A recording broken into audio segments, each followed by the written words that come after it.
प्यारे बच्चों, कैसे हैं आप सब। आशा है आप सभी बहुत अच्छे होंगे।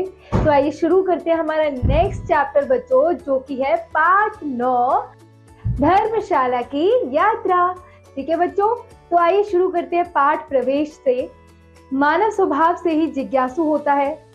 देश विदेश की यात्रा की ललक के पीछे भी मनुष्य की जिज्ञासु प्रवृत्ति ही काम करती है। ओके, घूमने फिरने से मनुष्य का ज्ञान बढ़ता है। यह विविध प्रकार की संस्कृति, सभ्यता, स्थानों, इतिहास आदि से परिचित होता है। ओके, प्रस्तुत पाठ में एक लड़की ने अपने मित्र को अपनी धर्मशाला की यात्रा का वर्णन करते हुए एक पत्र लिखा। तो बच्चों, आपको पता है धर्मशाला कहाँ पर है?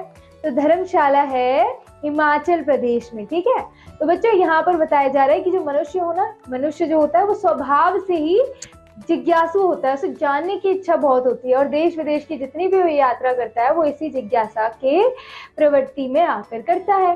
ठीक है बच्चों, घूमने फिरने से मनुष्य का ज्ञान भी बढ़ता है और ये जो मनुष्य विविध प्रकार की संस्कृति, सभ्यता, इतिहास के बारे में भी परिचित होता है।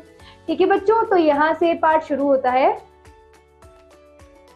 नई दिल्ली, प्रिय मित्र अनुज। तो ये जो बच्चा है बच्चों, ये अनुज यानी कि अपने मित्र को पत्र लिखता है नई दिल्ली।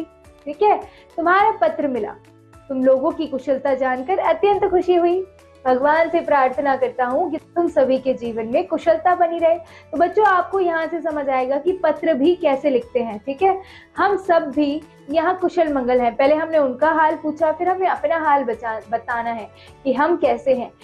हम सब भी यहाँ कुशल मंगल हैं। विगत सप्ताह हम सभी हिमाचल प्रदेश के धर्मशाला नामक स्थान पर घूमने गए थे। तुम्हें पता है धर्मशाला हिमाचल प्रदेश के खूबसूरत जगहों में से एक है। वहाँ की प्रकृति सुंदरता देखने योग्य है। वहाँ के प्राकृतिक सुंदर दृश्य मन को बहुत लुभाते हैं। देश विदेश से हजारों सैलानी वहाँ घूमने के लिए आते हैं। ठीक है, हम लोग भी वहाँ 4 दिन रुके और उन 4 दिनों में हमने खूब मौज मस्ती की। मई जून के महीने में दिल्ली में तो काफी गर्मी पड़ती है, वहीं धर्मशाला का मौसम बहुत ही लुभावना होता है। वहां पहले दिन हम सुबह 8 बजे घूमने के लिए निकल पड़े। उस दिन हम धर्मशाला के कोतवाली बाजार में घूमे और वहां अपने लिए ढेर सारी चीजें खरीदी। तो बच्चों, आप में से जो भी बच्चा धर्मशाला कभी अपने जीवन में घूमने गया होगा तो उसे ये दृश्य याद आ रहे होंगे, है ना, जैसे कि कोतवाली बाजार। देखिए, अब आगे बताते हैं।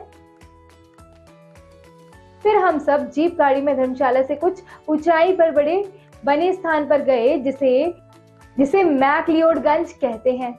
वहां चारों ओर विदेशी सैलानी काफी संख्या में दिखाई दे रहे थे।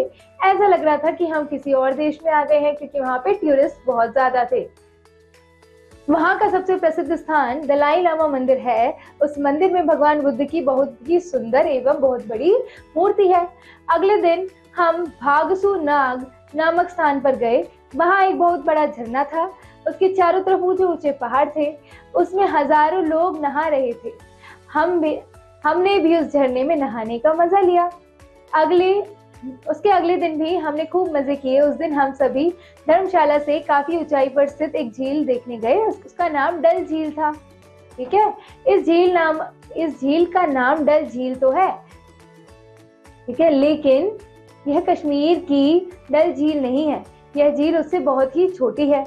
इसके चारों ओर ऊंचे ऊंचे पेड़ है। यहाँ पर थोड़ी थोड़ी देर में बारिश होती रहती है। बारिश का हमने खूब आनंद लिया। हमने झील में नौकायन यानी कि बोटिंग का भी आनंद उठाया।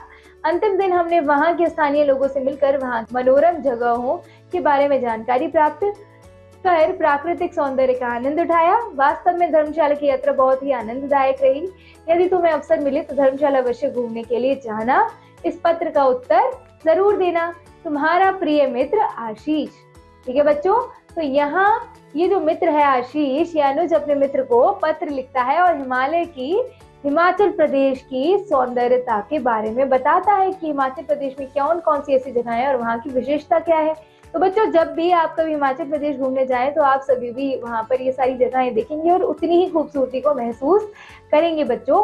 तो आइए इस पाठ में आए कुछ अन्य बिंदुओं को जानें कि हिमाचल प्रदेश देवताओं की भूमि है। लगभग हर गाँव के अलग अलग देवी देवता हैं। हिमाचल प्रदेश की राजधानी शिमला पूरे एशिया में एकमात्र प्राकृतिक आइस स्केटिंग खेल के लिए प्रसिद्ध है। हिमाचल प्रदेश को फलों का बगीचा कहा जाता है। हिमाचल प्रदेश में अखरोट, पाइन नट, सेब, आड़ू, चेरी, प्लम की पैदावार होती है। हिमाचल प्रदेश केरल के बाद भारत का दूसरा सबसे कम भ्रष्ट राज्य है। धर्मशाला में मूसलाधार बारिश होती है तो लाहौल स्पीति में लगभग वर्षा रहित रहते हैं। ठीक है। हिमाचल में सबसे ज्यादा धन कमाने वाली फसल सेब की खेती है। हिमाचल प्रदेश की अर्थव्यवस्था कृषि और चारागाहों पर आश्रित है। ठीक है बच्चों, तो हमने इस पाठ के अलावा ये सारे बिंदु भी जाने। आशा है आपको इस पाठ में बहुत मजे आए होंगे और हिमाचल प्रदेश में के बारे में अन्य जानकारी भी आपको प्राप्त हुई होगी। तो बच्चों चलिए हम मिलते हैं अगले वीडियो में अगले पाठ के साथ। तब तक पढ़ते रहिए और अपना ध्यान रखिए। ओके बच्चों, थैंक यू।